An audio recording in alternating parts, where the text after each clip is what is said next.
Assalamualaikum warahmatullahi wabarakatuh. Saya pernah diundang presentasi tentang kepemimpinan perempuan.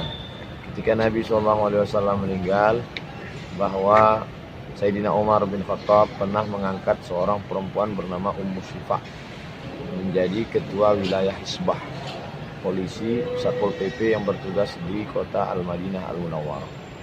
Lalu kemudian Abu Bakar Siddiq punya anak perempuan bernama Asma, dan Nabi melihat Asma mengangkat makanan onta di kepalanya.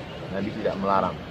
Itu menunjukkan perempuan boleh bekerja, beraktivitas dengan syarat dan ketentuan berlaku. La tabarrujna tabarrujal jahiliyatil ula, jangan bersolek jahiliyah. La taqda'na bil qaul, jangan kata-kata yang lemah gemulai.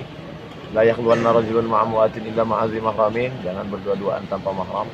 La tusafiranna, jangan bermusafir perjalanan jauh kecuali dengan mahram. Kemudian pula ada izin dari suami. Ar-rijalu qawwamuna 'alan nisa, laki-laki menjadi pemimpin bagi perempuan. Kalau cukup syarat itu, maka dia boleh bekerja, beraktivitas, menjadi direktur, menjadi anggota legislatif, menjadi apapun yang dia mau. Yang tidak boleh itu menjadi wilayatun uzma, amirul mu'minin, pemimpin dunia Islam secara keseluruhan. Itu baru tidak dibenarkan, karena kekuasaan yang mutlak. Adapun kekuasaan anggota legislatif tidak mutlak.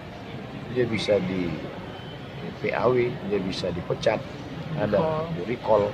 Dan kita sebagai umat Islam mesti ta'muruna bil ma'ruf wa tanhauna 'anil munkar. Oleh sebab itu 30 porsi keterwakilan suara perempuan harus diwakili perempuan yang berhijab, yang memperjuangkan daya, yang memperjuangkan syariat Islam. Mudah-mudahan akan lahir caleg-caleg yang mampu dan memperjuangkan Islam. Terima kasih. Assalamualaikum warahmatullahi wabarakatuh.